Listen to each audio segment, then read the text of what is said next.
Minsan may parte sa buhay natin na gusto nating ibaon na lamang sa limot. Lalo na kapag hindi maganda ang dulot nito sa ating pakiramdam at alaala. Papadudot, itago niyo na lamang po ako sa pangalang Oscar. 37 years old na ako at nakatira dito sa Parañaque.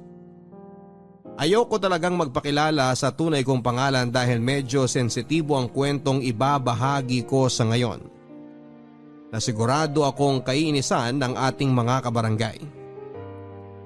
Papadudot, sisimulan ko ang kwento ko sa relasyon namin ng asawa kong si Carol. Nagkakilala kami sa isang mall kung saan ay nagtatrabaho ako bilang isang sales promodizer at siya naman ay napadaan para bumili ng school supplies na gagamitin niya para sa kanyang trabaho. Isa kasi siyang teacher, Papadudot.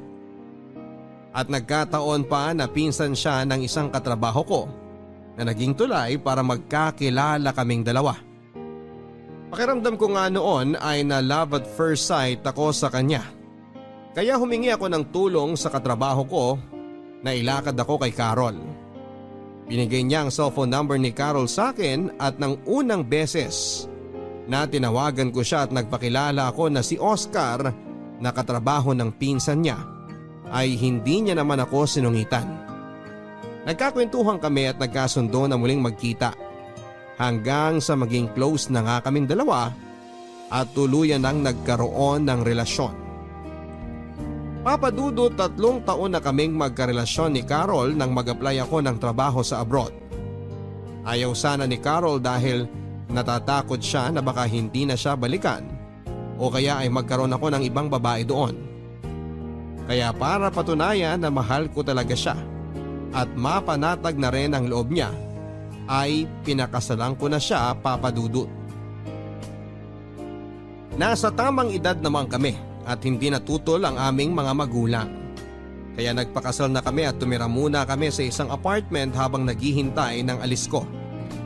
Natanggap din kasi ako kaagad sa ina-applyan ko na agency. At may kalahating taon pa kaming nagsama bilang mag-asawa ni Carol bago ako tuluyang umalis papunta ng Middle East para magtrabaho bilang isang sales merchandiser. Papadudot, mahirap at malungkot talaga ang magtrabaho sa abroad. Lalo na at malayo ako sa mga mahal ko sa buhay. Tapos wala pang 1 taong kaming nagsasama bilang mag-asawa ni Carol. Pero nagpakatatag ako dahil gusto ko talaga na mabigyan ng maayos na buhay ang asawa ko. Wala namang kaming naging problema ni Carol pagdating sa relasyon namin dahil consistent ang communication namin sa isa't isa. Kaya nang dumire-diretso ang renewal ng kontrata ko sa abroad, ay hindi na nga namin namalayan na halos 10 taon na pala akong nagtatrabaho sa Middle East. Doon na ako nag-decide na umuwi ng Pilipinas dahil may sapat na rin naman kaming ipon ng asawa ko. Gusto ko na rin kasi na magsimula kami ni Carol na bumuo ng totoong pamilya.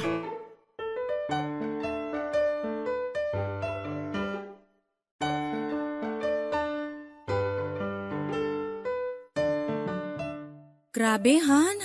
Nakakapagod talaga maglipat ng bahay, no? May ilang gamit pa nga tayong natira sa labas pero mamaya na siguro yon. Magpahinga na muna tayo sandali dito sa sala. Eto nagtimpla na ako ng juice at bumili na rin ako ng tinapay para sa merienda natin. Ayun, salamat Han. Sakto, dahil nagugutom na ako. Pero alam mo, tama ka sa sinabi mo. Nakakapagod talaga tong buong araw na paghakot natin ng mga gamit. Kung pwede lang talaga na yung dating bahay na lang natin mismo ang ilipat natin dito sa bago nating titiran. Para hindi na tayo magakot ng gamit. Oo nga, no? Ang liit pa naman ng bahay na yon, kasyang-kasya yun dito sa bago nating bahay. Pero Han, alam mo, masaya talaga ako na magkasama na tayo ngayon. Ako rin naman sobra. Imagine, dati nililigawan lang kita. Tapos nang maging mag-asawa na tayo, umalis naman kaagad ako at nagtrabaho sa malayo ng halos 10 taon. Ay, Han, salamat ha. Bakit ikaw ang magpapasalamat? Ikaw nga ang nagpundar ng halos lahat ng to. Yung sinusweldo ko nun sa pagtuturo halos napupunta lang sa pagmamasteral ko. Kaya pera mo halos lahat ang naging dahilan para mabili natin ang bahay na to. Pera nating dalawa. Kasi kung hindi ka naman pumayag na umalis ako para magtrabaho sa Middle East, hindi natin kaagad magagawa ang lahat ng to. Alam ko naman na ayaw din talaga ng mga magulang mo na umalis ako. Ikaw lang ang nag-convince sa kanila na pumayag. Kakakasal lang kasi natin noon tapos iiwan mo kagad ako. Magagalit talaga ang mga magulang ko sa'yo. Pero naiintindihan ka naman nila eh. Kaya nga salamat sa tiwala na ipinabaon at ibinigay mo sa akin. Lalo na sa mga plano ko na para sa ating dalawa. Tiwala na kahit kailan hindi mo sinira. Hindi kaya biro yung magkalayo tayo sa isa't isa sa napakahabang panahon. At hindi na ulit mangyayari yun. Hindi na ulit kita iiwanan. Talaga? Oo. Hindi na ako babalik sa Middle East. Sigurado ka? Pero anong gagawin mo dito sa Pilipinas? Alam ko namang hindi ka sanay na walang trabaho. May natira pang pera sa naipon natin, di ba? Oo, meron pa.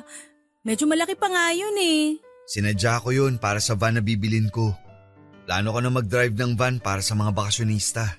Para kahit paano, kumikita pa rin ako. Oo nga no. Ang galing talaga ng plano mo, Han. Pero hindi pa yun tapos.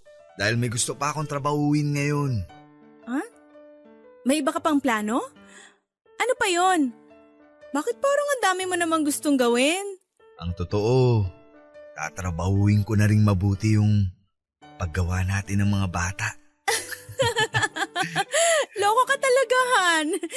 Kumain ka na nga dyan at kukuha muna ako ng damit na pamalit mo. Basa na pala kasi ng pawis yung likod mo.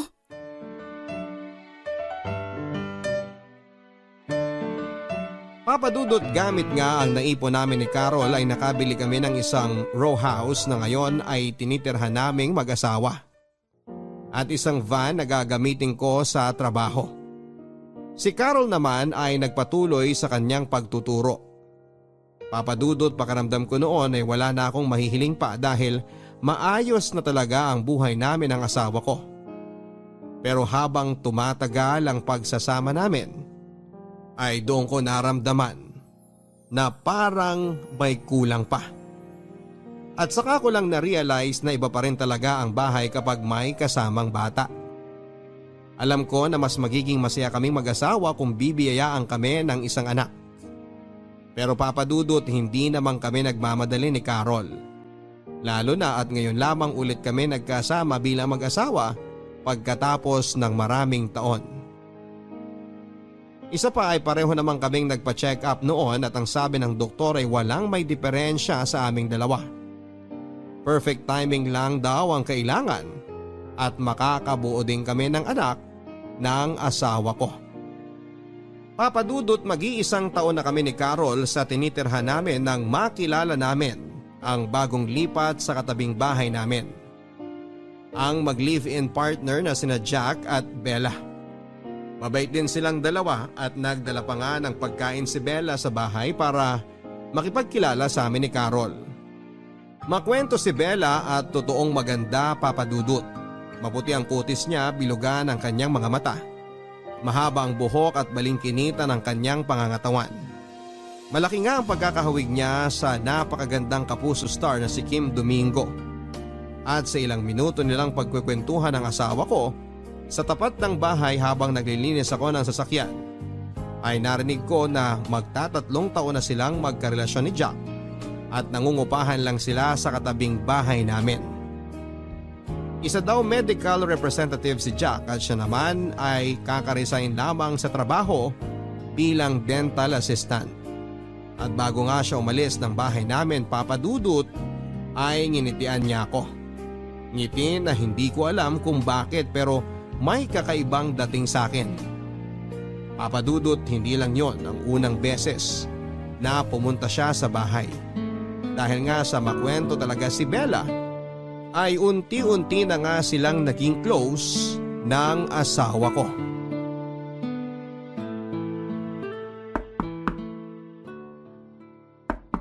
Sandali lang! Good morning. Oh, Bella! Ikaw pala! Magandang umaga rin. Bakit napadaan ka? May kailangan ka ba? Nandyan ba si Carol? Wala pa eh. Nagpunta sa palengke. May usapan ba kayo na magkikita ngayon? Oo. Nabanggit niya kasi nung isang linggo na papahiramin niya ako ng mga romance pocketbook niya. Naiinip na kasi ako sa bahay eh. Ganun ba? Wala pa kasi siya eh, pero pauwi na rin yun. Kung gusto mo, bumalik ka na lang mamaya. Hindi ba ako pwedeng maghintay dyan sa loob? Pwede naman. Lika, pasok ka. Sure ka na okay lang? Baka nakakaabala ko sa ginagawa mo. Ayos lang. Kakatapos ko lang ding ayusin yung lababo namin. Pasok ka na. Dito mo na hintayin si Carol. Salamat. Grabe! Ang dami niyo palang gamit dito. Tsaka ang ganda ng sahig ng bahay niyo. Si Carol kasi ang pumili ng tiles para sa sahig. Kaya yan, ang ganda, di ba? Nakwento nga ni Carol na siya halos ang pumili ng lahat ng gamit dito. Dahil ayaw mo raw magdesisyon pagdating sa mga ganong bagay. Pati pala yun, nakwento niya. Sa aming dalawa kasi, mas maganda ang taste niya pagdating sa mga design ng gamit. Kagaya nitong tiles at itong sofa dito sa sala.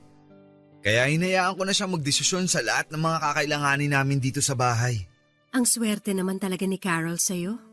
Ang sarap mo siguro talaga maging asawa. Hindi naman. Mas swerte ako sa kanya kasi nagawa niyang maghintay ng halos 10 taon sa akin. Ang tagal ko rin kasi nagtrabaho sa abroad. Sa bagay, hindi rin kasi biro na hindi mo makasama ng halos 10 taon ang asawa mo.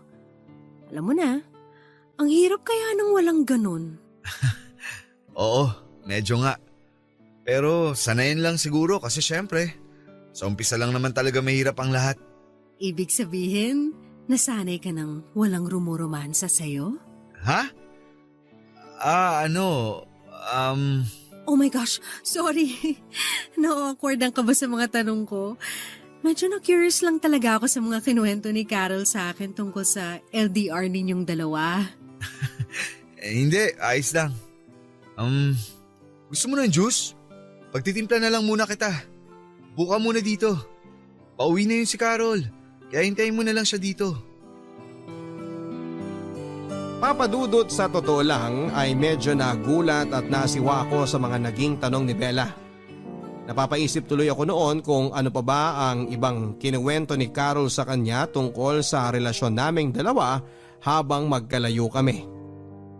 Nakwento kaya ni Carol na minsan sa sobrang pagkasabik namin sa isa't isa habang nasa abroad ako ay nagawa naming magpalitan ng malalaswang mensahe at larawan. Na minsan ay magkatawagan kaming dalawa at nagvi-video sex at kung ano-ano pang bagay na ginagawa ng mga mag-asawang nasa LDR na sitwasyon. Hindi ko rin tuloy maiwasang isipin na kaya siguro ganon na mga tingin at ngiti sa akin ni Bella ay dahil sa mga nalalaman niya tungkol sa amin ng asawa ko. Pero sa kabilang banda, Papadudot, ay naisip ko rin na hindi naman siguro yon gagawin ng asawa ko dahil hindi siya makwento tungkol sa mga ganong bagay. Kaya nga hindi ko alam kung bakit yon ang naisip ko na pwede nilang maging topic na pagkukwentuhan ni Bella. Dahil pwede naman nilang pag-usapan ng tungkol sa mga halaman ni Bella o kaya ay mga pocketbook ni Carol. At hindi ang tungkol sa mga malalaswang bagay na yon. Papadudot, nang makauwi na si Carol mula sa pamamalengke at maabutan niya si Bella sa bahay, ay hindi rin kaagad umalis si Bella kahit nakuha na niya ang mga pocketbook na kailangan niya. Pinagstay pa kasi siya ni Carol at sinabing sumabay na sa amin sa tanghalian. Hindi ko tuloy alam kung maaasiwa ba ako o mai-excite. Ang nakakatawa, Papadudot, ay natanong ko ang sarili ko kung bakit naman ako mai-excite kung makakasabay namin si Bella sa tanghalian. Oo, maganda siya at sobrang sexy ng katawan. Pero ayokong gumawa ng mga bagay na pwedeng ikasira ng relasyon namin ni Carol. Kaya pinangako ko sa sarili ko na hindi ko i-entertain kung anuman itong nagsisimula kong maramdaman sa tuwing makikita ko si Bella. Papadudot, siguro ay masyado lang talagang malikot ang imagination ko. Kaya naiisip ko na parang inaakit ako ni Bella. Magkaiba naman kasi ang nang-aakit sa nakikipagkaibigan. Na-realize ko na kaya madalas pumupunta si Bella sa bahay para makipagkwentuhan kay Carol ay dahil naiinip siya sa kanila. Kumbaga ay sabik lang siya sa kausap o kakwentuhan. At dahil sadyang mabait ang misis ko ay mabilis silang nagkapalagayan ng loob at nagkasundo. Kay Carol ko nalaman na madalas palang wala sa bahay si Jack kaya wala rin kasama si Bella. Kinuwento rin ni Carol na masaya talagang kausap si Bella. Madalas nga ay nagdadala pa siya ng pagkain sa bahay dahil mahilig daw siyang magluto. Kapag kasi na-assign sa malayong ospital si Jack, ay ilang araw din itong hindi nakakauwi. Kaya kesa raw masayang ang mga pagkain nila Bella sa ref, ay iluluto na lang daw nila yon at ipinamimigay sa kung sino ang pwede nilang pagbigyan. Papadudot pagkalipas ng ilang buwan ay mas naging close sina Carol at si Bella. Kahit paano ay natutuwa na rin ako kasi may nakakausap na rin si Carol bukod sa akin. Hindi rin kasi mahilig lumabas ng bahay ang misis ko at makipagkwentuhan sa mga kapitbahay. Mabuti na lang at may isang Bella kami na kapitbahay na dumadayo sa amin para magtanggal din ng inip niya. At least alam ko na hindi nauubos ang oras ni Carol sa stress sa trabaho. Kaya habang tumatagal, nagiging kampante na rin ang loob ko kay Bella.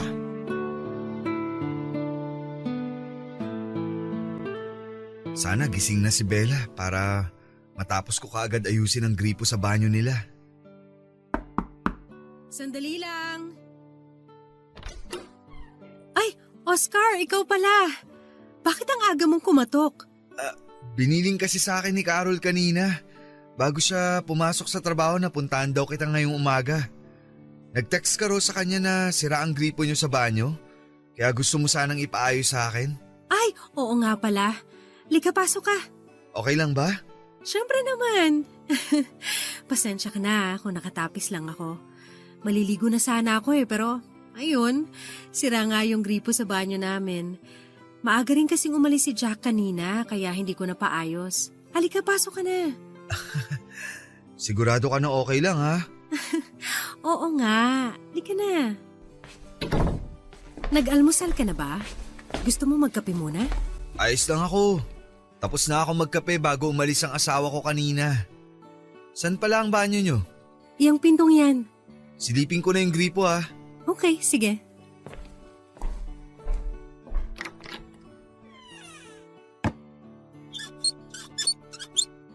Wala ngang lumalabas na tubig. Pero mukha namang walang naputol. Baka may bumara lang.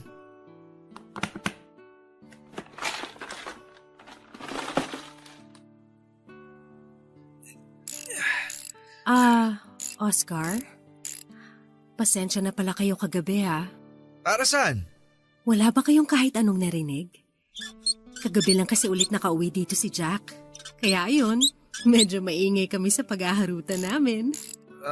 Wala naman kaming narinig ni Carol. Ganun ba? Mabuti naman. Akala ko narinig ninyo yung mga ingay namin ni Jack kagabi. Ayos lang. Normal lang naman yun sa mag-asawa. Ibig sabihin, gusto mo rin ng maingay? Hindi. Ang ibig ko sabihin, Joke lang. Si Jack kasi madalas wala talagang pakialam sa mga kapitbahay namin. Ayos lang sa kanya kahit naririnig o nakikita ng ibang tao ang mga ginagawa namin. Ang weird, no? May ganung tao talaga. O yan, ayos na tong gripo nyo. Ayan! Makakaligo na rin ako. Salamat, Oscar. Oo nga pala, kainin mo na muna tong brownies na ginawa ko kanina. Dapat almusal to ni Jack kaya lang ang aga niyang umalis. Hindi na. Alis na rin ako para makaligo ka na. Okay lang yun. Pwede naman akong maligo habang kumakain ka dito. Pakisara mo na lang ang pinto kapag lalabas ka na. O sige, papasok na ako dito sa banyo.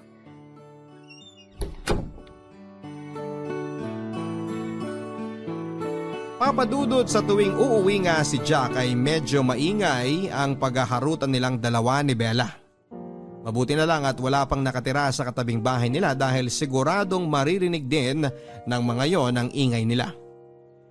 Yung mga ingay na nagsisimula sa tawanan, kilitian hanggang sa nauuwi na sa mga ungol. Hindi na nga namin napigilan ni Carol ang mapagkwentuhan ng tungkol sa bagay na yon. Pero syempre dahil mag-asawa kami, iniisip namin na normal na rin yon. Lalo na at madalas na wala si Jack sa bahay nila. Ganon din naman kasi kami ni Mrs. noong bagong uwi pa lang ako mula sa abroad. Ganon kami kasabik sa isa't isa kaya naiintindihan namin sila. Papadudot sa mahigit na 10 taon naming magkarelasyon ni Carol kasama na ang mga taon na hindi pa kami kasal ay never na akong na-attract sa ibang babae. Kahit pa nga noong nagtatrabaho ako sa abroad. Nagawa kong iwasan ang lahat ng tukso na lumalapit sa akin. Never akong gumawa ng kasalanan sa asawa ko. Ngayon lang. Ngayon lang talaga ako nagsisimulang ma-attract sa ibang babae, Papadudot. Hindi ko alam pero ang lakas talaga ng dating sa akin ni Bella. Minsan nga kapag naririnig ko ang paghaharutan nila ni Jack, hindi ko mapigilan ang sarili ko na ma-imagine kung anong itsura ni Bella habang ginagawa nila ang bagay na yon. Anong itsura niya kapag ako naman ang kasama niya? Papadudot, alam kong nagsisimula na akong magkaroon ng kasalanan. Pero sa loob-loob ko, pagpapantasya lang naman yon. At wala akong balak na totohanin dahil mahal ko ang asawa ko, mahal na mahal. Papadudot, akala ko ay madali lang layuan ng tukso. Lalo na kung mahal mo talaga ang asawa mo. Pero napatunayan ko na hindi pala talaga. Nagkaroon kasi ng seminar si Carol sa Batangas at 3 araw din siyang mawawala sa bahay. Sa unang gabi na wala siya, ay narinig ko na nagkaroon ng pagtatalo sa bahay ni Bella. May sigawan at basagan ng gamit hanggang sa nauwi sa padabog na paglabas ni Jack sa bahay nila. Kausap ko noon si Carol sa cellphone at sinabi ko sa kanyang nangyari sa kabilang bahay. Wala sana akong balak na puntahan si Bella pero si Carol ang nag-convince sa akin na i-check ko raw kung maayos lang daw si Bella sa kanila. Kaya nang hindi pa rin bumalik si Jack ay nag-decide na nga akong katukin ang bahay ni Bella. Naabutan ko siyang umiiyak habang umiinom ng alak. Pumasok na ako sa loob ng bahay nila at doon ko nalaman na nagtalo nga sina Jack at Bella. At sinabi daw nito na mag-cool off muna silang dalawa. Alam mo, hindi naman dating ganyan si Jack eh. Hindi madalas na mainitin ang ulo niya nung bago pa lang kami na magkarelasyon. Baka kasi nadadala niya lang dito sa bahay niyo ang init ng ulo niya mula sa trabaho. Baka stress lang siya. Mabuti sana kung ganun eh. Kaya lang hindi. Nandito na nga lang ako sa bahay. Kung sino-sino pang pinagseselosa niya, pati yung nagde-deliver dito ng tubig, pinag-iisipan niya ng masama. Baka kasi natatakot lang talaga si Jack na mawala ka sa kanya. O kaya maagaw ka ng iba. Kaya nga ako pumayag na magsama na kami sa iisang bahay para matigil na yung pag-iisip niya ng kung ano-ano. Binitawan ko na nga ang trabaho ko para sa kanya tapos ayaw pa rin niyang huminto sa pagsiselos niya. May lalaki talagang seloso. Lalo na kung napakaganda ng girlfriend nila. Talaga? Nagagandahan ka sa akin? Oo. Oo naman. Sino ba naman ang hindi magagandahan sa'yo? Ikaw yata ang lasing na sa ating dalawa eh. Hindi no. Nakakadalawang bote pa nga lang ako eh. Bakit nauutal ka habang kausap mo ko?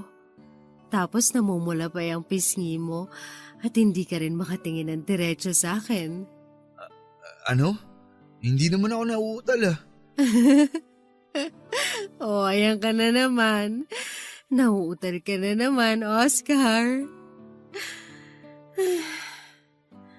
Alam mo, swerte-swerte talaga ni Carol sa'yo. Kaya nga, inggit na inggit ako sa kanya eh. Kasi meron siyang asawa na gwapo na, Sobrang sipag pang magtrabaho. Ano? Kung ano-ano namang napapansin mo? Masipag din namang magtrabaho si Jack. Kaya nga palagi siyang wala dito sa bahay niyo. Pero hindi naman siya kasing gwapo mo. At wala siyang kasing lakas ng sex appeal mo. Oscar, pwede bang humingi ng favor? Ano yun? Pwede bang hiramin kita kahit isang gabi lang mula sa asawa mo? Alam mo Bella, lasing ka na. Kung ano-ano na yung sinasabi mo. Mabuti pa siguro umuwi na lang. Bella, bakit mo ako inalikan? Oscar, isang gabi lang oh. Pagbigyan mo na ako. Sa totoo lang, matagal na kasi kitang gusto. Huwag kang mag-alala. Sigurado kung hindi uuwi si Jack, kaya solong-solo natin ang bahay na to. Bella, wag! Alam mo namang may asawa na ako, di ba? Wala naman siya dyan sa bahay niyo eh. Tigilan mo na nga ang paghalik sa akin. Teka, wag mo ko hawakan dyan. Ano ka ba? Oscar, ngayong gabi lang, promise. Pero Bella... Hinding-hindi malalaman ng asawa mo o kahit na sino mangyayari sa ating dalawa. At sisiguraduhin ko rin na hinding-hindi mo makakalimutan ang gabi na to.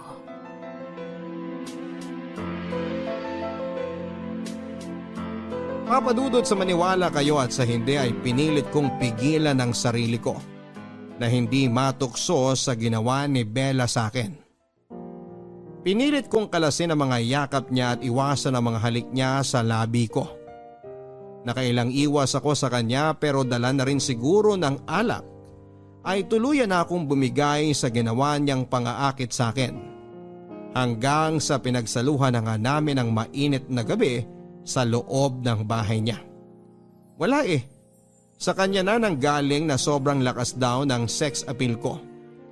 Papadudot kaya kahit na alam niya na may asawa na ako ay hindi rin daw niya mapigilan ang sarili niya na magpapansin sa akin. Dahil matagal na raw talaga niya akong gusto kahit pa may sari-sarili kaming karelasyon. Papadudot yun na nga ang kauna-unahang pagkakataon na nagkasala ako sa asawa ko. At aaminin ko na sobrang nag-enjoy ako na kasama si Bella sa buong gabi.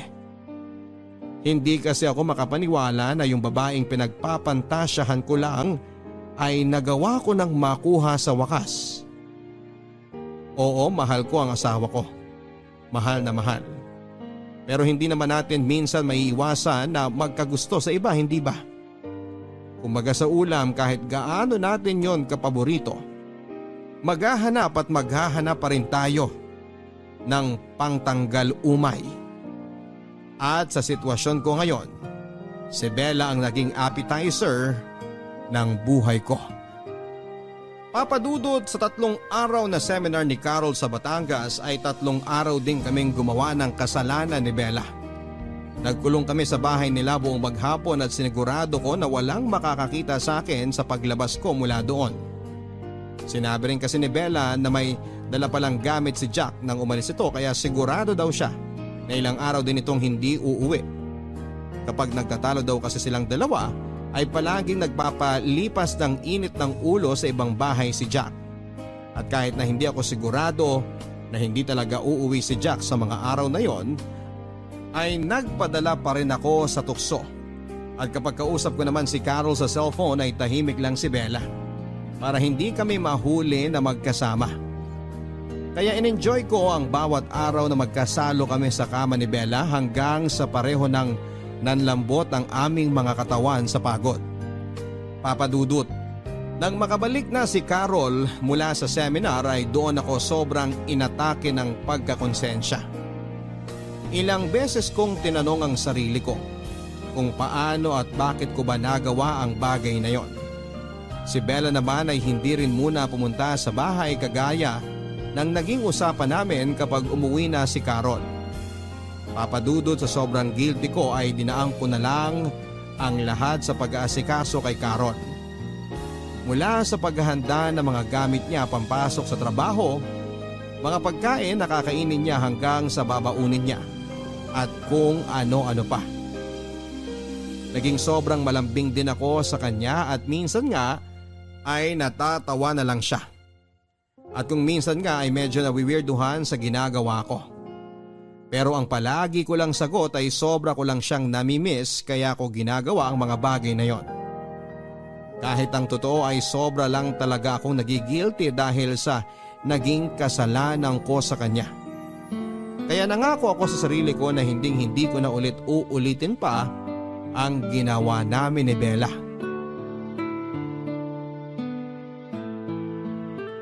Han, eto yung baon mo para sa lunch mamaya. Baka makalimutan mo na naman to kagaya kahapon. Ay, salamat, Han. Hindi ko pala nalagay yan sa bag ko. Sabi ko na parang may kulang sa gamit ko eh. Nagiging makakalimutin na talaga ako. Teka, wala ka bang biyahe ngayon? Wala eh. Hindi mo na ako tumanggap ng biyahe buong linggo. Oh, bakit? Masama ba ang pakiramdam mo? May sakit ka ba? Han, okay lang ako at wala akong sakit. Gusto ko lang na dito muna ako sa bahay. Para maasikaso kita bago ka umalis at pagka-uwi mo galing trabaho. Ang sweet naman ng asawa ko. Ikaw ha, baka may ginagawa kang hindi ko alam kung ano. Wala. Ano naman ang gagawin ko na hindi mo dapat malaman? Hindi ko alam. Siguro kagaya ng ginawa mo dati nung sinurprise mo ako sa wedding anniversary natin, na bigla ka na lang umuwi ng Pilipinas nang hindi mo sinasabi sa akin. At kinuntsaba mo pa talaga parents ko para sa surprise na yon. Oo nga. Naalala ko na. Ang galing mo pa naman magtago ng sikreto kaya hindi kita nahuli kaagad. O sige na, aalis na ako at baka malate pa ako sa trabaho ko. Bye, Han! Sige Han, ingat ka. I love you. I love you too. Bye! Liligpitin ko muna siguro tong pinagkainan namin. Tapos isusunod ko ng laban ng mga damit. Oh, may nakalimutan pa bang gamit si Carol? Parang wala namang naiwan dito sa lamesa.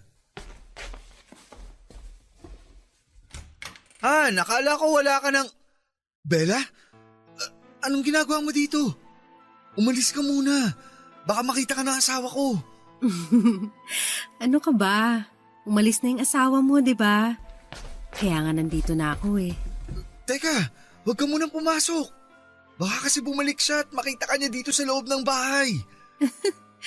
Nakaalis na nga siya. Nakasalubong ko pa nga siya kanina eh. Nagkabatian pa kami bago siya sumakay ng tricycle. Kaya alam ko na solong-solo na kita ngayon. Namiss kita. Bella, huwag kasi muna ngayon. Baka bumalik ang asawa ko. Ang kulit naman ito. Sinabi ko na nga na hindi na babalik yun. Kaya nga nila ko na tong pinto ng bahay niyo eh. Kaya halika, ituloy na natin to. Mag-enjoy na tayo habang wala ang asawa mo.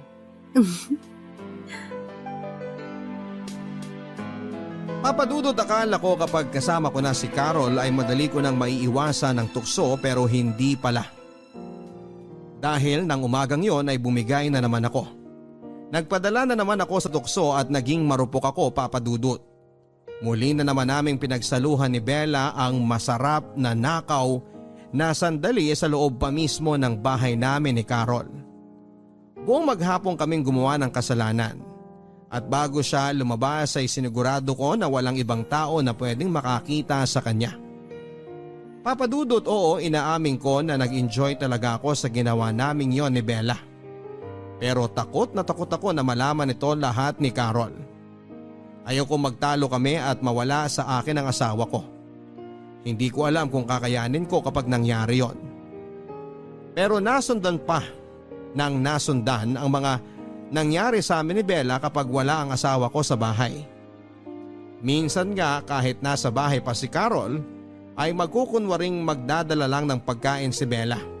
Pero pasimple na siyang humahalik sa akin kapag hindi nakatingin si Carol.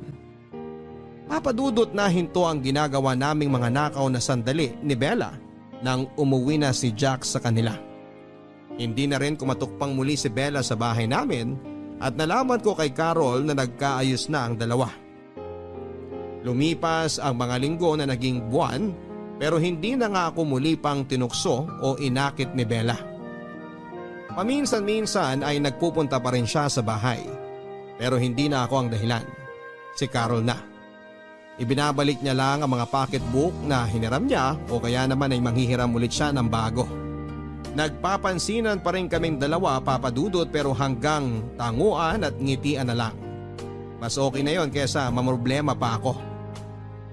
Oo, namimiss ko mga nakaw na sandali naming dalawa. Pero dahil appetizer ko lang naman siya, ay alam ko sa sarili ko na mabilis ko siyang makakalimutan. Isang gabi, Papa Dudut, ay nagising kami ni Carol sa mga sigawan mula sa kabilang bahay.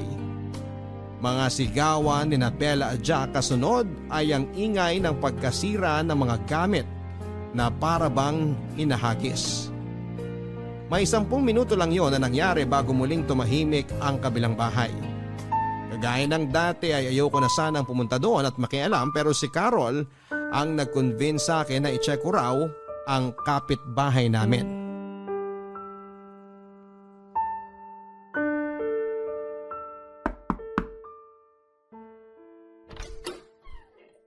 Ikaw pala, Oscar. Anong ginagawa mo dito? Narinig kasi namin ni Carol na nagsisigawan kayo ni Jack kanina. Nakarinig din kami ng mga nasira at nabasag na gamit. Gusto niya kasi check ko kung okay lang ba kayo. Nag-aalala kasi siya sa'yo. Nandiyan ba si Jack sa loob? Wala. Wala na naman siya. Umalis ulit siya ng bahay at hindi ko alam kung kailan na naman siya babalik. Nag-iwan na kasi siya ng panggastos ko dito eh. Kaya sigurado ko na ilang araw na naman siyang mawawala. Pero bakit kayo nagsisigawan kanina? Ayoko na sanang pumunta dito kasi alam ko na away niyong mag-partner yan. Pero kinulit kasi ako ni Carol na tingnan ko kung ayos ka lang ba. Ang bait talaga ng asawa mo, Oscar. Pero gusto mo talaga malaman ang dahilan? Kung ayaw mong sabihin, okay lang. Kasi ayoko rin naman na… Buntis ako. Ha? Anong sabi mo? Alam ko na malinaw mong narinig ang sinabi ko, Oscar. Kaya hindi ko na kailangang ulitin pa. Pero hindi naman ako yung di ba? Ano bang ibig mong sabihin na ano? Linawin mo nga. Yung alam mo na. Hindi ko malalaman kung hindi mo didiretsuhin. Hindi naman ako ang tatay ng dinadala mo, di ba? Sa totoo lang hindi ko alam eh. Hindi ko pa alam sa ngayon. Yun ba ang pinag-awayan niyo ni Jack kanina? Alam niya na ba yung tungkol sa nangyari sa atin? Hindi. Wala akong sinabi na kahit na ano sa kanya tungkol sa atin. Ayoko kasi na mas lalong guluhin ang sitwasyon. Pero nang sabihin ko pa lang sa kanya na buntis ako, naggalit kaagad siya. Sumigaw at halos magwala. Ito nga oh. Marami kaming gamit na nasira. Gusto niya kasi na ipalaglag ko ang bata pero hindi ako pumayag. Ano? Bakit niya naman gustong gawin yun? Hindi niya ba naisip na napakalaking kasalanan ang gusto niyang mangyari? Ewan ko.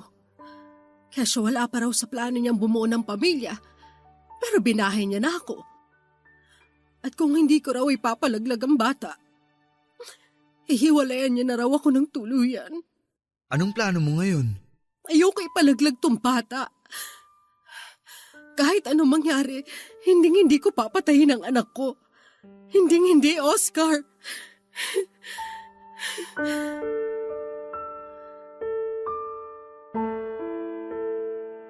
Papa Dudut, pagkatapos naming mag-usap ni Bella ay naging sobrang magulo rin ang isipan ko. Pero syempre hindi ko yon pinakita sa asawa ko. Nang tanungin niya ako kung ano raw ba ang nangyari sa bahay ni Bella, ay sinabi ko sa kanya na away mag-asawa lang ang dahilan ng kanilang mga sigawan. Wala akong binanggit sa gustong mangyari ni Jack o sa ipinagbubuntis ni Bella. Papa Dudut, may bahagi ng sarili ko na kinakabahan. Kahit na hindi sinabi ng diretsyo ni Bella, ay alam ko na malaki ang posibilidad na ako ang tatay ng batang ipinagbubuntis niya. Mahigit 3 buwan na rin kasi ang nakakalipas mula ng huling beses na may mangyari sa aming dalawa. At yon ang mas ikinababahala ko. Ngayon pa lang, Papa Dudut, ay hindi ko na alam kung ano ba ang dapat kong gawin kung sakaling magkatotoo ang hinala ko. Paano nga kung nabuntis ko si Bella? Dapat ko bang ipaalam sa asawa ko? Pero anong magiging plano ni Bella kapag napatunayan niya na ako ang tatay ng baby niya? Ipapaako niya kaya sa akin ang bata? Handa naman ako sa responsibilidad, Papa Dudut, pero hindi ako handa na iwanan ang asawa ko kapag nagkataon.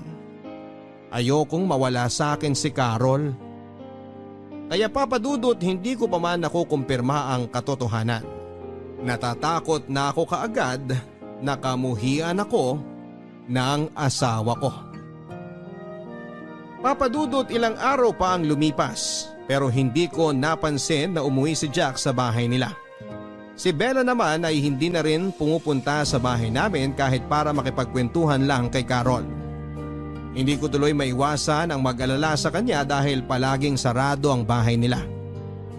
Ayoko naman na ako ang kumatok doon para kumustahin siya dahil pilit ko na ngang inilalayo ang sarili ko mula sa kanya. Gusto ko na kasing kalimutan talaga kung ano man ang namagitan sa aming dalawa. Ang sabi naman ni Carol, Papa Dudut, ay nagkaka-text naman daw sila ni Bella at ayos lang daw ito. Pinag-iisipan na rin daw nito na umuwi ng probinsya.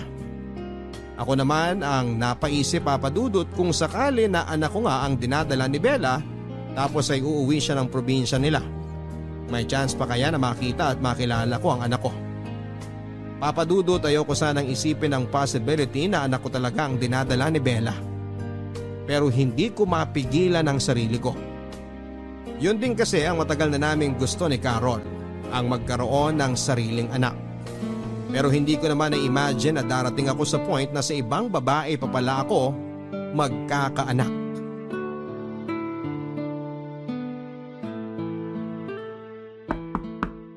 Han, patingin naman kung sino yung kumakatok. Tinatapos ko lang tong niluluto ko. Sige yan, ako nang bahala. Oh, Bella, kumusta ka? Teka, bakit may dala ka mga gamit mo? Magpapaalam lang sana ako sa inyo ni Carol. Uuwi na kasi ako ng probinsya namin. Nandyan ba siya? Oh, Bella, ikaw pala yan. Ngayon na ba ang alis mo? Kala ko sa susunod na linggo pa. Oo eh. Baka kasi maubos ko pa yung huling pera na iniwan sa akin ni Jack. Hindi na kasi ako binalikan ng gago na yun eh. Kaya sinoli ko na rin yung susi sa may-ari ng bahay namin. Nag-iwan na rin ako ng pera sa kanila para ipahakot ang mga gamit na natitira doon. Hay nako, sira talaga ulo nung lalaking yun. Sandali lang ha, kukunin ko lang yung mga pocketbook na sinabi kong ibibigay ko sa'yo. Sige, maghihintay ako dito. Salamat. Bella, anong plano mo ngayon? Ayun na nga. Uuwi muna ako sa probinsya namin. Nalaman na rin kasi ng nanay ko na buntis ako eh. At sila ang nag-convince sa akin na umuwi na lang muna dahil alam nga nila na hindi ako gustong panagutan ni Jack. Pero sigurado ka ba na si Jack talaga ang tatay ng dinadala mo? Importante pa ba yun? Oo, dahil kung sakali man ako ang tatay, handa ako na makakuha ng responsibilidad eh.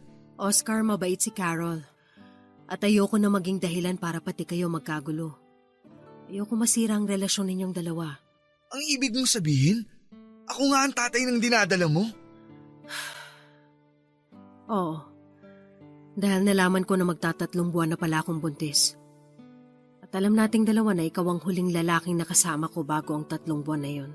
Gusto mo bang pag-usapan muna natin to bago ka umalis? Hindi na. Okay na ako. Kagaya ng sabi ko, Oscar, mabait ang asawa mo. At ayokong guluhin ang relasyon ninyong dalawa. Huwag kang mag-alala. Ito na yung huling beses na magkikita tayo. Kagaya ng pangako ko sa'yo noon, walang sino mang makakaalam na mga naging nakaw na sandali nating dalawa.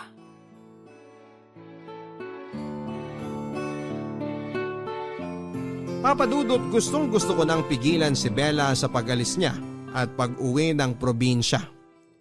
Gusto ko rin sanang kunin ang address niya pero pinigilan ko na lang ang sarili ko. Lalo na nang bumalik na si Carol para iabot kay Bella ang mga pabaon nitong pocketbook. At nang umalis na nga si Bella ay muli akong naguluhan sa kung ano ang dapat kong gawin. Dapat ko na nga bang talagang kalimutan si Bella at ang magiging anak ko sa kanya? O dapat ko nang panagutan ang naging bunga ng nakaw na sandali naming dalawa? Pero paano naman si Carol? Ayokong magalit sa akin ang asawa ko. Ayokong mawala siya sa akin. At sigurado ako na hindi niya ako mapapatawad kapag nalaman niya ang katotohanan.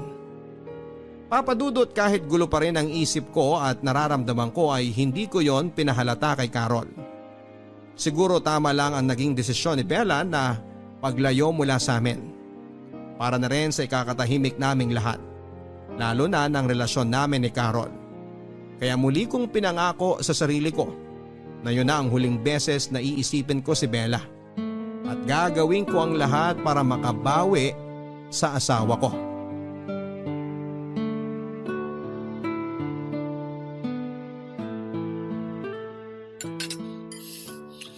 Han, ang sarap talaga nitong tinola mo ah. Siyempre, kasi paborito mo yan, di ba? Ang sabi mo pa nga kahit yan pa ang araw-araw na ulam natin, ayos lang sa'yo. Oo Han, lalo na kapag ikaw ang nagluto. Talaga ba? Talaga? Kahit kailan hindi ka na umay sa tinola o sa kahit anong niluto ko? Hindi no, ang sarap-sarap mo kaya magluto kaya hindi ako magsasawa. Okay. Sabi mo eh. Hay. Buntis pala si Bella? Kanino mo naman narinig yan? Sa inyong dalawa. Sa pag-uusap nyo kanina. Oscar, may gusto ka bang sabihin sa akin ngayon? Wala naman. Wala naman akong tinatago na kahit na ano sa'yo. Ano bang gusto mong marinig mula sa akin? Yung tungkol sa lahat ng pinag-usapan nyo ni Bella kanina. Narinig mo lahat yon? Oo. Lahat ng dapat kong marinig. Oscar, paano mo nagawa sa akin to? Paano niyo nagawa sa akin tong dalawa? Han, magpapaliwanag muna ako. Huwag mo akong hawakan! Carol, makinig ka kasi muna sa akin. Ang bababoy niyo! Ang bababoy niyong dalawa!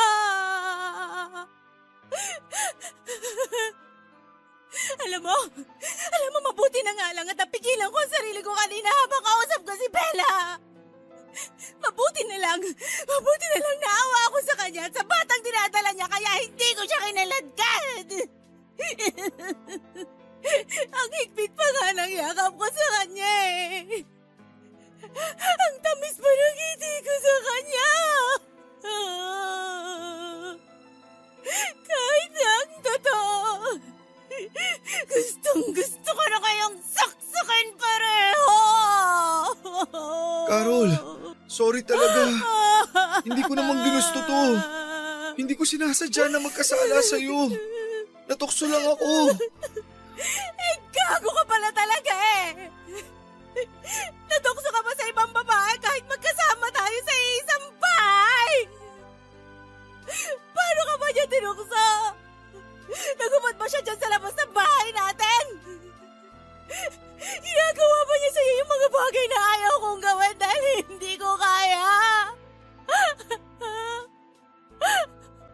Saan ba ako nagkulang? Sabihin mo!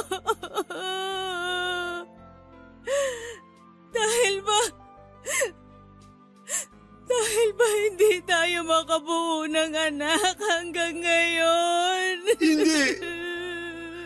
Hindi dahil doon. Wala kang kasalanan. Wala kang naging kahit na anong pagkukulang. Naging mahina lang talaga ako. Siguro hindi lang ito ang unang beses na ginawa mo to, no? Aminin mo nga sa akin. Nakailang babae ka sa abroad. Kailan ka nagsimulang magloko? Carol, ano ba yung iniisip mo? Iningatan ko ang tiwala na pinabaon mo sa akin nung umalis ako ng Pilipinas hanggang sa makabalik ako. Ngayon lang talaga ako nagkamali. Please, patawarin mo ako. Pinagsisisihan ko na ang lahat. Alin sa lahat ang pinagsisisihan mo, Oscar? Yung niloko mo ako? O yung nagkaanak ka sa ibang babae? Alam mo, sa tuwing iniisip ko na si Bella pa talaga yung naging babae mo, hindi ko mapigilang isipin na kung ilang beses niyo ba ginawa ang bagay na yon. Kung saang parte ba ng bahay na to niyo ginawa yung kababuyan yung dalawa. Inaamin ko naman na nagkamali talaga ako. At gagawin ko ang lahat para mapatawad mo lang ako. Carol, please. Ayusin natin to. Bigyan mo pa ako kahit isang pagkakataon na lang. Para saan pa? Para lokohin mo ako uli? Carol. Para magkaanak ka uli sa ibang babae? Hindi! Hindi kita mapapatawad kahit kailan, Oscar! Kaya tapusin na natin lahat ngayong gabi at aalis na rin ako sa bahay na to. Dahil hindi ko na kaya magstay pa na matagal sa lugar na to na sobrang binaboy niyong dalawa ni Bella! Papa Dudut, hindi ko alam kung paanong paliwanag at pagmamakaawa pa ang gagawin ko kay Carol para lamang patawarin niya ako. Narinig niya pala ang naging pag-uusap namin ni Bella tungkol sa pagkumpirma nito na ako nga ang tatay ng dinadala nitong baby. Ni hindi ko man lang nahalata ang biglang pagbabago ng mood ni Carol nang umalis na si Bella at ang buong akala ko ay nalulungkot lamang siya. Yun pala ay may kinikimkim na siyang sakit dahil sa nalaman niya. Papa Dudut, sobra ako nagsisisi dahil sa kasalanang nagawa ko sa asawa ko. Hindi ko lubos maisip kung bakit ba ako nagpadala sa tukso. Bakit hinayaan ko na maging marupok ang sarili ko? Kahit alam ko na mahal ako ng asawa ko, sa umpisa pa lang ay dapat ay hindi ko na in-entertain pa ang kung anumang pagnanasang nararamdaman ko kay Bella noon. Dapat mas inayos ko na lang ang sarili ko at ang relasyon namin ni Carol. Para hindi na lumalim pa ang kung anumang nararamdaman ko para kay Bella. At kung hindi rin ako kaagad natalo ng tukso, siguro ay nagawa ko pa sanang layuan si Bella at iwasan ang nakaw na sandaling inoffer niya sa akin. Dearest friend, I received your letter just this morning. The news of your journey saddened me, but I understand why you had to leave. Magandang tanghali po sa inyo at sa kapwa ko kabarangay. Tawagin niyo na lamang po ako sa pangalang Albert. 27 years old, taga Rizal at avid listener niyo po ako at madalas kong pakinggan ang Barangay Love Stories through podcast at na-inspire po ako sa mga kwento ng ating mga kabarangay. Kaya naman naisipan ko na gusto ko rin pong magbahagi. Pero bago tayo dumako doon ay gusto ko muna kayong bigyan ng kaunting impormasyon tungkol sa akin. Dati po akong volunteer teacher sa isang special education school sa bayan namin. Pero sa kasalukuyan ay ako na po ang tumatao sa family business namin. Papa Dudut, hindi ko na po idedetalye ang tungkol sa pamilyang kinalakhan ko dahil ang gusto ko pong ikwento ay kung paano ako napunta sa sitwasyong hindi ko na alam kung paano alisan. Tawagin niyo na po akong makasalanan. Pero dad, at mahilig ako noon sa ganung babae. Kaya agad ako nagtapat ng feelings sa kanya. Kaso hanggang sa pagkakaibigan lang ang tingin niya sa akin. Umaasa pa rin ako na magbabago ang nararamdaman niya at magugustuhan ako pero hindi na yon nangyari hanggang sa graduate na kami sa college. Nalaman ko na lamang sa kaibigan niyang si Heidi na nag-asawa na siya at may anak na sila. Broken hearted po ako noon, Papa Dudut. Kahit na hindi naging kami, masakit sa akin ang katotohanan hindi na siya magiging akin. Hindi lang halata sa ating mga lalaki pero grabe tayong magdamdam kapag nasaktan. Nang time na yon ay naging marupok din ako at nakuha ko pa talagang i-chat siya. Ang sabi ko ay masaya ako para sa kanya pero durog na durog talaga ang puso ko. Umiyak ako noon habang unti-unting tinatanggap na hindi kami para sa isa't isa. Pero hindi lang naman po si Mia ang babaeng kinabaliwang ko noong araw. May mga nagustuhan din po akong ibang babae at isa na doon si Nina, Papa Dudut. Maganda po siya at naagaw niya agad ang atensyon ko. Kaya nga nang magkaroon ako ng pagkakataon na lapitan siya para kausapin ay hindi na po ako nagpatumpik-tumpik pa. at sinamantala ko na ang pagkakataon, Papa Dudut.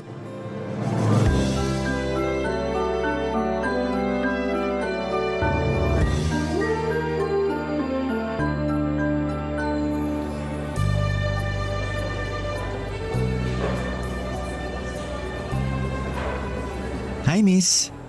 Pwede ba kitang tabihan? May kasama ka ba o... Wala. Sige, pwede kang umupo. Ako nga pala si Albert. Ikaw, anong pangalan mo? Dina. Bagay na bagay sa'yo. Kasing ganda mo. Wow ha. Ngayon lang tayo nagkita pero bumabanat ka na ng ganyan. Hindi yun banat. Nagsasabi lang ako ng totoo. Maganda ka talaga. At kahit sinong lalaki sa paligid mo, mapapalingon talaga sa'yo. Sandali. May boyfriend ka na ba? Mamaya may lumapit dito tapos suntukin na lang ako bigla ah. Sira. Walang lalapit kasi wala akong boyfriend. Sa ganda mong yan, maniwala ako sa'yo. Kung ayaw mong maniwala, di wag mo. Ikaw ba? Baka may jowa ka na ha? Alam mo, sakto kasi wala akong girlfriend. Seryoso? Wala ka bang nililigawan o kahit crush man lang? Meron akong niligawan pero binasted lang ako eh. Saklap naman. Oo, hindi na yata ako magkaka-girlfriend. Ewan ko ba? Ginawa ko naman lahat. Huwag kang magsalita ng ganyan. Baka hindi lang talaga kayo para sa isa't isa. Alam mo, may nabasa ako. Sabi doon, kapag hindi kayo nagkatuluyan ng taong gusto mo, ibig sabihin may ibang nakalaan para sa'yo. Kaya dapat hindi ka manghinayang. Feeling ko, nakita ko na yung tao na gusto ko. At katabi ko na siya ngayon, Dina. Dahan-dahan lang. Bigla-bigla ka kasi nagsasabi ng kung ano-ano dyan eh. Wala akong sinasabing kung ano-ano. Totoo yun. Alam mo, ilang araw na rin akong tsumitsyempo kung paano ka makakausap ng tayong dalawa lang. Swerte ko ngayong araw na solo kita. Hanga rin ako sa'yo kasi ang tapang mo. Yung ibang lalaki dyan, malamang natorpe na. Sila yun. Ibahin mo ako. Kapag may nagugustuhan akong babae, hindi ko na pinatatagal. Sinasabi ko na kaagad. Kung ganon, gusto mo ko. Seryoso ka talaga dyan? Walang halong keme yan ha? Tung mukhang to, nagbibiro. Pero maniwala ka. Gusto talaga kita. Hindi kita pipiliting magustuhan ako pero sana bigyan mo ako ng chance na makilala natin ang isa't isa. Sabi mo, single ka. Single rin ako. Walang magagalit. Ano kasi Albert. Hindi mo kailangan mag-decide ngayon. Bukas, magkita tayo rito. Tapos sabihin mo sa akin ang sagot mo.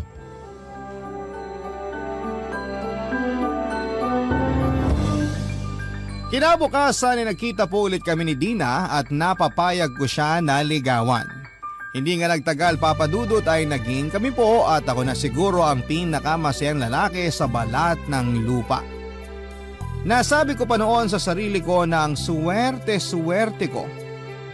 Hindi niyo po ako masisisi kasi meron na rin po akong niligawan pero binasted lamang ako. Yun po ang pinsan ng kaibigan ko na sa ngayon ay pamilyado na rin. Mahal na mahal ko po si Dina, Papa Dudut, at para sa akin ay siya ng babaeng pakakasalan ko balang araw.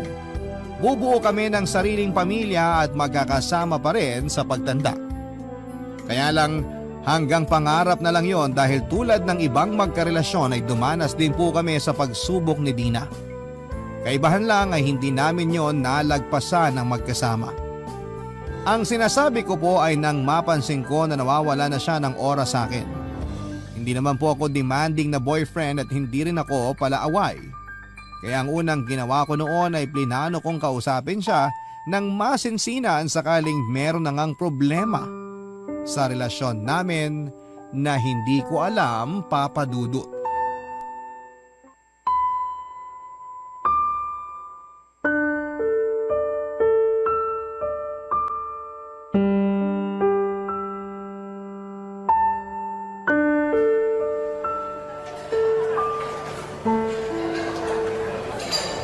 Dina, ba't kanino pa ako hindi kinakausap? Galit ka ba sa akin? Anong hindi ako magagalit sa'yo? Ang kulit-kulit mo. Ngayon na nga lang tayo nagkita tapos inaaway mo pa ako. Pwede ba? Huwag kang magpaawa dyan ha. Hindi bagay sa'yo. Ay, ano ba kasing problema natin? Bakit iritang-irita ka na niyaya kita makipag-date ngayon? Mukhang napilitan ka lang yata na sumama eh. Hindi ba obvious? Sinabi ko naman kasi sa'yo na busy ako. Tsaka may ibang lakad ako, Albert. Pag ikaw may pupuntahan, pinapakialaman ba kita? Ano ba kasi yung lakad na yun? Bakit mas gusto mo pang puntahan yun kesa sa date natin? Ngayon na lang tayo lumabas, Dina. Huwag ka nga OA. Lagi tayo nagkikita sa school. Iba yun. Ang arte-arte naman. Para kang bata kung umasta. Ay, ang gusto ko lang naman magkaroon ng oras tong relasyon natin. Napapansin ko kasi na wala ka ng panahon sa akin eh. Lagi kang busy. Ano ba kasi pinagkakaabalahan mo? School-related matters yon, Albert. Hindi mo ako kailangan tingnan ng ganyan na para bang may kasalanan ako sa'yo. Teka nga sandali. Ako ang dapat nagalit sa atin, di ba? Huwag mo ibalik sa akin ang sisi. Di kita sinisisi, Dina. Feeling ko kasi hindi na ako mahalaga sa'yo. Feeling ko hindi mo na ako mahal kaya... Kulang sa nutrisyon ng utak mo kaya kung ano-ano na ang iniisip mo, Albert. Masisisi mo ba ako? Ganun yung pinaparamdam mo sa akin? Tsaka, sandali nga. Sino ba yung chat ng chat sa'yo? Akin na nga yung phone mo. Patingin ako. Ano ba? Huwag kang ang praning. Wala lang tono. Anong wala? Kung makapag-chat sa'yo sunod-sunod. Hindi niya ba alam na kasama mo ako at nagde-date tayo? Kung hindi, ako nang magsasabi sa kanya. Akin na yung phone mo. Ewan ko sa'yo, Albert. Kapag hindi ka umayos, iiwanan talaga kita dito. Pinagtitinginan na tayo ng mga tao, oh. Di ka ba nahihiya? Sorry. Hindi ko naman sinasadya. Frustrated lang ako. Kaya di ako makapag-isip ng tama. Wala ka naman kasing dapat isipin dahil magkasama na tayo. Okay, I'm sorry kung nagalit ako sa'yo. Pero pwede bang kalimutan na lang natin na nangyari? Mag-focus na lang tayo sa date natin ngayon, okay? Sorry din kasi makulit ako, Dina. Ayos na yun. Gets ko naman kung bakit ka nagkakaganyan eh. May mga bagay talaga na hindi natin kontrolado. Tulad nitong pagiging busy natin, kaya hindi na rin tayo nakakalabas masyado. Kaya nga sinasamantala ko ng pagkakataon na pareho tayong available, Dina. Alam ko yun. Thank you sa effort mo sa relasyon natin, ha? Siyempre, mahal kita. At gagawin ko ang lahat para sa'yo, Dina.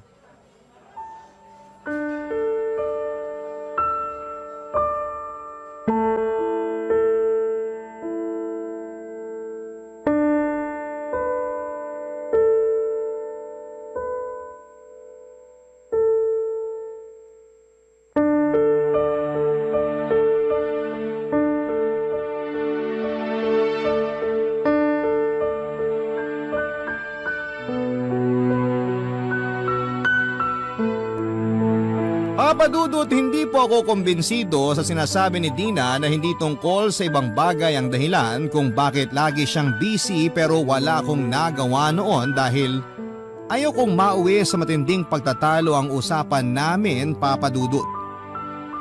Kaya kahit mabigat sa dibdib ay nanahimik na lamang ako. Pero sabi nga nila walang sikretong hindi nabubunyag. Ganun po ang nangyari matapos kong matuklasan ng tunay na dahilan kung bakit walang panahon sa akin si Dina. Dahil may ibang lalaki siyang pinagkakaabalahan. At ang masahol pa ay boyfriend din niya ito. Pinagkaiba lang namin ay nauna yon at ako ang pangalawa. Ibig sabihin pinagsasabay kami ni Dina. Akala ko ay wala nang masasakit pa na mabasted pero para po akong sinampal ng 2x2 sa mukha ko ng paulit-ulit matapos akong lokohin ni Dina, Papadudut. Pero sa kabila ng lahat, humingi pa rin ako ng paliwanag sa kanya at tinawagan ko pa siya noon pero yung boyfriend niya ang nakasagot. Pinamukha lang niya sa akin, Papadudut, kung saan ako lulugar. Doon ko tinanggap na talo na ako. Na hindi na dapat ako maghabol dahil halata naman kung sino ang mas mahal niya sa aming dalawa. At kahit na nasasaktan ay pinilit ko pong makapag-move on, Papadudot. At hindi ko na po sinubukang manligaw at magmahal muli. Tinanggap ko na lang, Papadudot, sa sarili ko na wala ng pag-asa para sa akin ang maging maligaya dahil malas ako sa pag-ibig. May sekreto po akong aaminin. Noong 7 taong gulang ako ay nakaramdam na ako ng kakaiba sa yaya kong si Rona. Maganda po kasi siya, morena at may katawang makurba. Sa edad niyang 30 years old ay mukha pa rin siyang bata at isang araw ay pinapatulog po ako ni Rona noong tanghali pero hindi ako dalawin ng antok tapos ay nakita ko na lamang na nakaidlip na siya. Doon ko siya tinitigan ng husto at nakaramdam ako ng pagnanasa na halikan siya. Pero pinigilan ko po ang sarili ko dahil alam kong mali yun. Nang lumaki na ako ay nadala ko po yung ugaling yon kaya madalas akong magkagusto sa matanda sa akin. Pero dahil napakamalas ko sa pag-ibig ay hindi ko na po sinubukang maghanap ng single na babae para lingawan. Pagod na kasi ako. Pero puputi na lang siguro ang uwak, hindi na yon mangyayari. Hanggang sa isang beses ay nakapanood ako sa internet ng mga video ng mga lalaki na kung tawagin ay other guy. Sila po yung kumakabit sa may mga asawa o karelasyon na. Karamihan sa kanila intensyonal ang pakikiapid. At mukha naman silang masaya kaya naisip ko na bakit hindi ko subukan yon. Hindi nga nagtagal ay nakilala ko si Rochelle via Facebook. Sobrang ganda po niya, Papa Dudut. Para siyang si Marian Rivera. Pagkatapos ko siyang i-add ay nag-message na po ako sa kanya at nakipag-video call ako, Papa Dudut.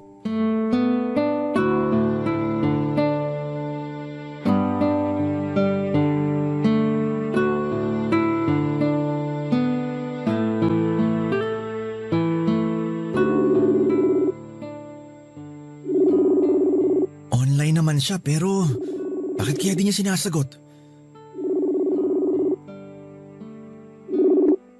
Yun! Sinagot din! Hi Rochelle! Grabe! Parang araw-araw lalo kang gumaganda. Hi Albert! Nakita kong nililike mo yung mga pictures ko at ang dami mo ring chat sa akin. Oo. Sorry kasi gusto lang talaga kitang makausap. Busy ka ba? Naka-istorbo ba ako? Hindi naman. Wala akong masyadong ginagawa kaya nasagot ko ang tawag mo. Mabuti kong ganon. Sensya ka na ha. Gusto ko lang makipagkaibigan sa'yo. Huwag kang mag-alala. Hindi ako manggaghancho. Tingnan mo, nakikipag-video call nga ako sa'yo para malaman mo na hindi rin ako poser o scammer. Gandang-ganda talaga ako sa'yo eh. Kaya gusto kitang makilala. Kung ayos lang naman, syempre. Ano kasi, Albert? May asawa at anak na ako. Alam ko yun kasi nakikita ko rin ang mga picture nyo. Pero chinat mo pa rin ako at kinukulit? Oo.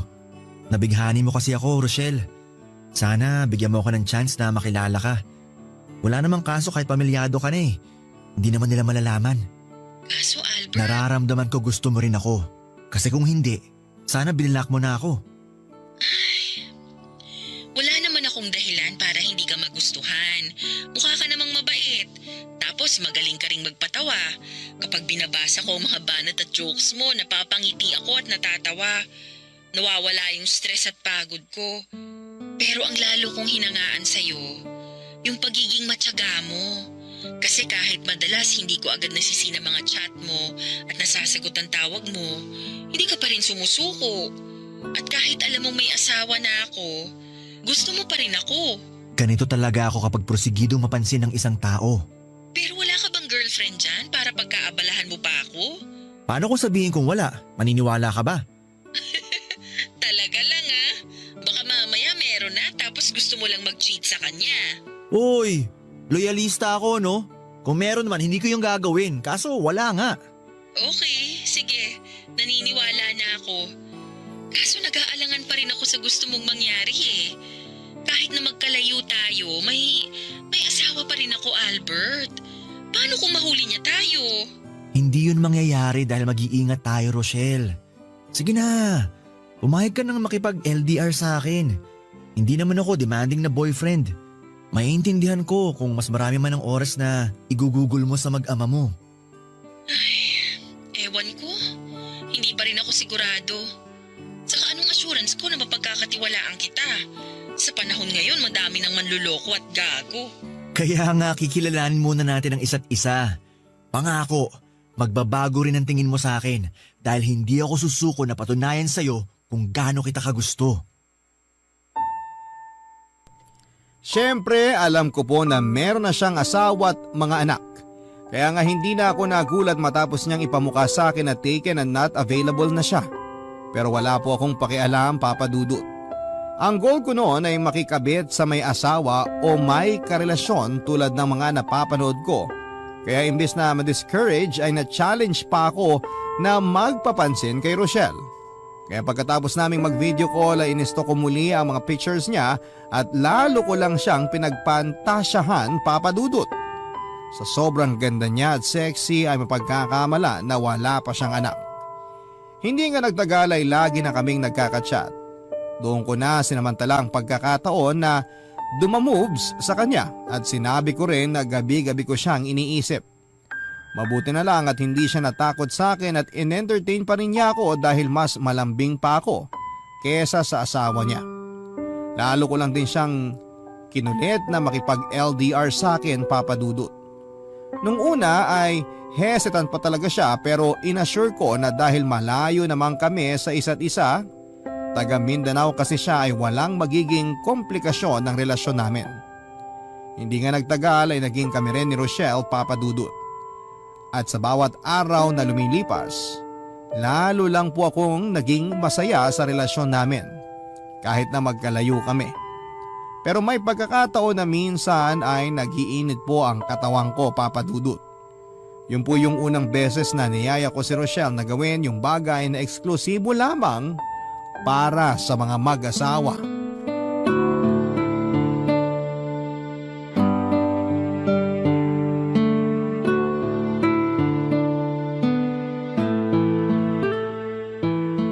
Albert, bakit kanina ka pa tawag ng tawag? Namimiss kasi kita, Shell. Pero kasama ko ang mister ko kanina. Paano na lang kung magduda siya dahil tingin ako ng tingin sa phone ko? Hindi ka ba nakikinig? Miss na nga kita. Maghapon na kayo magkasama ng asawa mo. Ako naman ang pansinin mo. Hindi mo kailangan magalit dahil narinig ko ang sinabi mo. Saka bakit parang ang demanding mo yata ngayon? Akala ko ba ayos lang sa'yo at naiintindihan mo ang sitwasyon natin? Ipapaalala ko lang sa'yo yung sinabi mo noon, Albert, ha? Baka kasi nakakalimutan mo. Sabi mo, okay sa'yo tong setup natin. O bakit ka gumaganyan ngayon? Ay, pasensya ka na, Shell. Hindi ko lang napigilan ang sarili ko. Siguro, nagsiselos lang ako sa mister mo kasi nakakasama ka niya. Alam ko naman ang sitwasyon natin. Pero minsan naiisip ko, sana ako na lang nasa posisyon niya. Ano ba yung sinasabi mo? Bakit bigla ka nalang nagkaganyan? May nangyari ba dyan sa inyo? Wala naman. Malungkot lang ako ngayon tapos naalala kita. Kung nandyan lang ako, mamasahihin kita para nare-relax ka. Kung di mo na itatanong, magaling yatang trumabaho tong mga kamay ko. Talaga? Nako, sana talaga nandito ka, Shell. Pero, pwede mo naman akong pasayahin kahit na nandiyan ka. Ano? Naisip ko lang, since may relasyon naman tayo. Nasisiraan ka na ba, Albert? Ayoko! Bakit? Di ba napag-usapan naman natin yun? Sabi mo willing kang subukan, mapaligaya mo lang ako. Shell, please. Atin-atin lang naman to, wala makakaalam. Kasama ko ang asawa ko dito sa bahay. Ano na lang ang sasabihin nun pag nalaman niyang… basta! Eh di pumunta ka sa CR. O di kaya, hinaan mo lang boses mo. Sige na, pumayag ka na. Promise, magugustuhan mo rin pagkatapos natin. Albert naman! Please, kahit ngayon lang. Pero hindi ko alam kung paano gawin yun. Wala akong experience sa ganun. Huwag kang mag-alala. Basta sundin mo lang ipapagawa ko. Magtiwala ka sa akin. Ano, pumapayag ka na ba? O sige, pero mamaya na lang kapag tulog na ang asawa at anak ko. Salamat, Shell! O sige na, ibababa ko na muna. Hinahanap na ako ng asawa ko. Puntahan ko lang dun, baka magduda na yon. Okay, pero sa akin ka mamaya ah.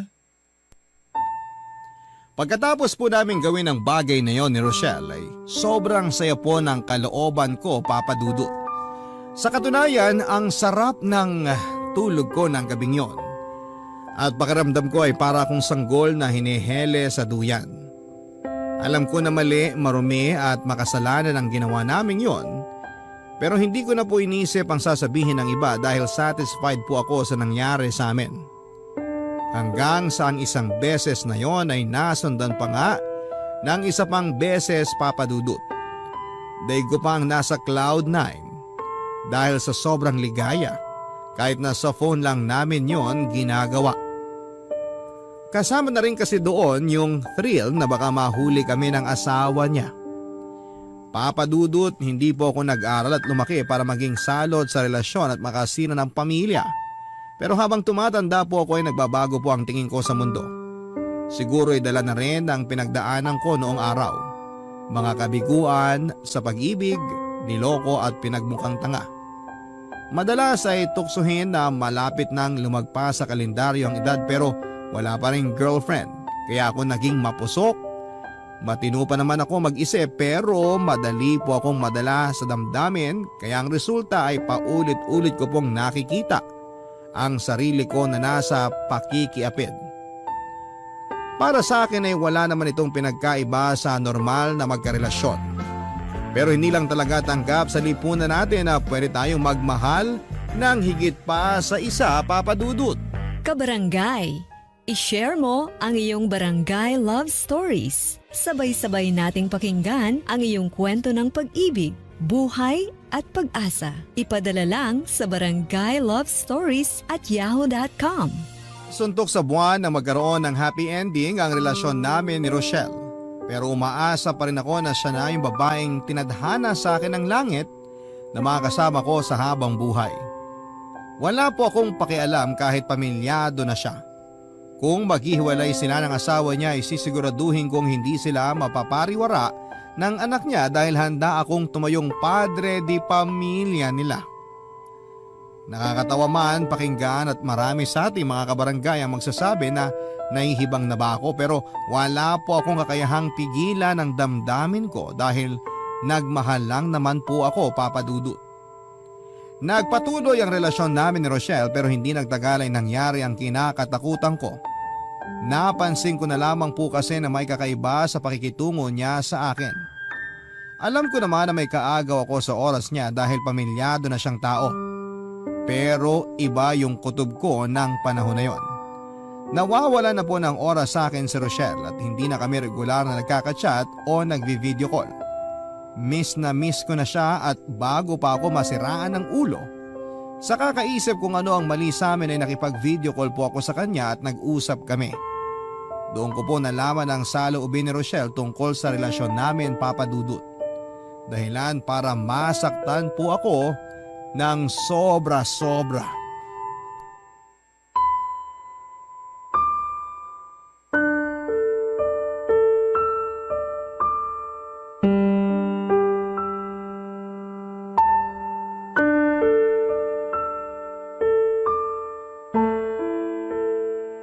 Shell, bakit ilang araw mo nang hindi sinasagot ang call ko? Sinisin mo lang din ang mga chat ko. Albert, magkasama kami ng asawa ko. Naliligo lang siya ngayon. Wala akong pakialam. Lagi na lang kayong magkasama. Paano naman ako, Rochelle? Teka, bakit bihis na bihis ka yata? Saan ang punta mo? Aalis kami ng asawa at anak ko. Kakain kami sa labas. Magse-celebrate dahil anniversary din namin. Please lang, Albert, huwag kang manggulo. At ako pa talaga ang panggulo sa pamilya mo? Wow! Shell, baka nakakalimutan mo. May responsibilidad ka sa akin dahil boyfriend mo ako. Ano bang sinasabi mo? Baka ikaw ang nakakalimot sa ating dalawa kung ano lang at hanggang saan lang ang meron tayo. Saka huwag kang umasa na parang pagmamayari mo ko, Albert. Simulat sa pool, alam mo dapat na hindi tayo magiging seryoso dahil may pamilya na ako. Konting panahon lang naman ang hiling ko sa'yo. Konting atensyon. Mahirap bang ibigay yun? Hindi ko naman nakakalimutan kung saan ang lugar ko sa buhay mo, Shell. Pero sana isipin mo rin na mararamdaman ko. Ewan ko sa'yo, Albert. Kalalaki mong tao pero ang drama-drama mo. Naaalibadbaran ako. Saka huwag kang magpaawa dyan na akala mo aping-api ka. Hindi mo kasi naiintindihan ang pinanggagalingan ko kaya mo nasasabi yan.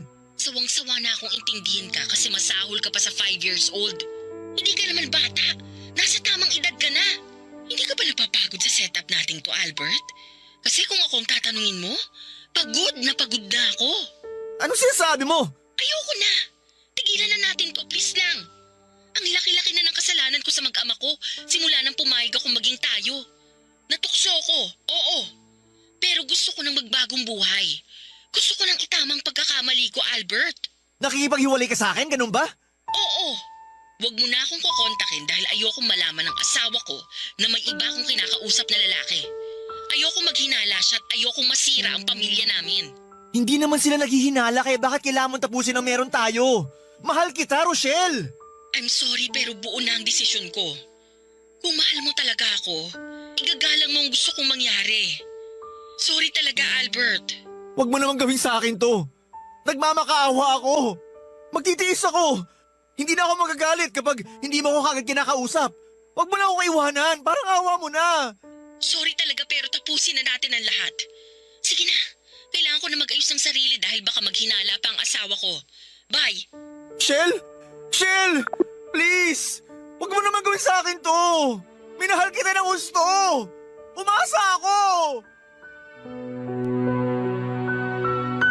May posibilidad naman talaga na maghiwalay kami at piliin niya ang pamilya niya kesa sa akin. Pero hindi ko naihanda ang sarili ko na magiging ganon lang kadali kay Rochelle na itapon ang lahat ng meron kami. At hindi ko rin kasi akalain na mahuhulog ako sa kanya ng husto. Bagay na pinagsisihan ko, Papa Dudut. Hindi po yun ang unang beses na nasaktan ako pero yung pakiramdam ay para bang bago sa akin. Kumbaga sa islang bagong huli ay sariwa at nanunuot yung kirot ng patalim na nakatarak sa puso ko dahil sa pakikipagkalasakin ni Rochelle. Hindi ko siya sinisisi kung mas piliin niya ang pamilya niya. Sinulang ba ako sa buhay niya, hindi ba? Kaya nga kahit masakit, kahit mahirap lunukin ay nagparaya ako, Papa Dudut. Iginalang ko ang desisyon niya at pinilit ko ang sarili kong mag-move on at siguro ay napagod na lang akong maging desperado. Kaya naman pinakawalan ko na lang siya at inayaang maging masaya kahit na ako ay nagdudusa. Awang-awa po ako sa sarili ko, Papa Dudut, pero wala naman akong magawa para pigilan yung sakit. Naitatanong ko noon sa Diyos na parusa ko ba na habang buhay maging miserable sa pag-ibig dahil makasalanan akong tao. Kung oo, walang saysay din na magbago ako dahil paulit-ulit lang akong kakarmahin.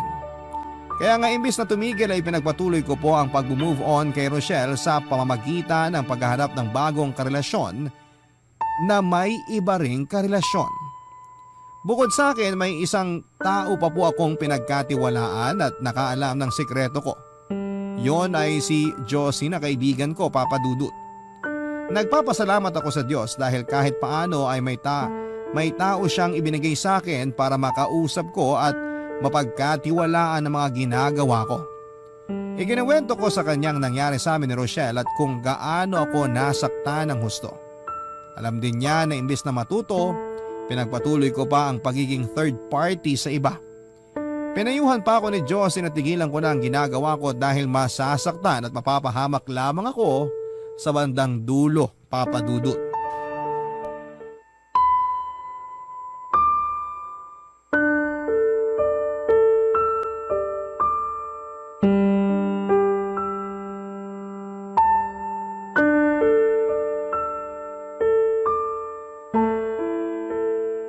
Alam mo na pwede ka na namang masaktan ng husto sa dulo pero ginagawa mo pa rin. Ewan ko ba naman sa'yo, Albert? Kailan ka ba matututo? Hindi ko alam kung kailan, Josie. O kung matututo pa ba ako tulad ng sinasabi mo. Kung malalaman lang ng ibang tao tong pinaggagawa mo, sigurado madidisappoint sila sa'yo. Aware ka na masama makipagrelasyon sa taken na pero ginagawa mo pa rin. Hindi ka ba nakukonsensya dahil nakakasira ka ng pagsasama? Bakit ako makukonsensya? Yung mga babaeng pumapayag na makipagrelasyon sa akin. Bakit? Sila ba na konsensya habang iniiputin nila mga boyfriend nila? Hindi ganun ang punto ko. Oo, nakakainis yun at unfair sa mga karelasyon nila na tapat at mahal na mahal sila. Pero hindi lang sila ang may kasalanan. Kasama ka rin. Naikukwento mo sa akin kung paano mo sila i-pursue. Kaya napapapayag mo silang makipagrelasyon sa'yo. Sa'yo pa lang may mali na talaga kasi ba't kailangan mong gawin yun? Hindi ka ba pwedeng humanap ng single o walang sabi tapos yun ang ligawan mo? Ginawa ko na yun dati pero nasaktan lang ako. At sa pagiging third party mo, hindi ka ba nasasaktan? Sa nangyari pa lang sa inyo ni Rochelle, mukhang mas malala pa yung pagiging broken-hearted mo kaysa nung niloko ka at naghiwalay kayo ni Dina. Kailan ka ba matututo? Manloko ka o manloko ka, pareho ka pa rin masasaktan sa dulo. Ay, anong gusto mong gawin ko? Sige nga. Kahit pala saan ako lumugar, wala rin. Masasaktan din ako, Josie. Pakiramdam ko tuloy para akong patapong basura. O kaya parang bola na pinagpapasapasahan. Gusto ko lang naman magmahal at mahalin. Lahat tayo gustong maranasan na umibig at ibigin. At hindi natin kontrolado kung anong klaseng tao ang darating sa buhay natin. Kung mabuti ba siya o masama. Pero kahit nagaano pa kapangit ang maging karanasan natin sa pag-ibig, wag natin tong i-apply sa sarili natin. Kung niloko ka, wag ka maging instrumento para makapanloko. Kung ginamit ka, wag mong ibalik sa ibang masamang bagay na naranasan mo. Albert, kaibigan kita. At bilang kaibigan mo, gusto kong mapabuti ka. Alam ko hindi habang buhay na sa ganitong setup ka. Napangangatawanan mo na talaga ang pagiging third party hanggang pagtanda mo. Nalulungkot ako dahil ayaw kitang mapahamak. Gusto ko maging masaya ka. Please, magbago ka na. Pagkatapos naming mag-usap ni Josie ay napag-isipan ko ng gusto ang mga sinabi niya. Na kailangan ko na talagang magbagong buhay dahil yun lang ang paraan para mapabuti ako. Aminado ako na nahihiya ako sa sarili ko dahil sa pinaggagawa ko.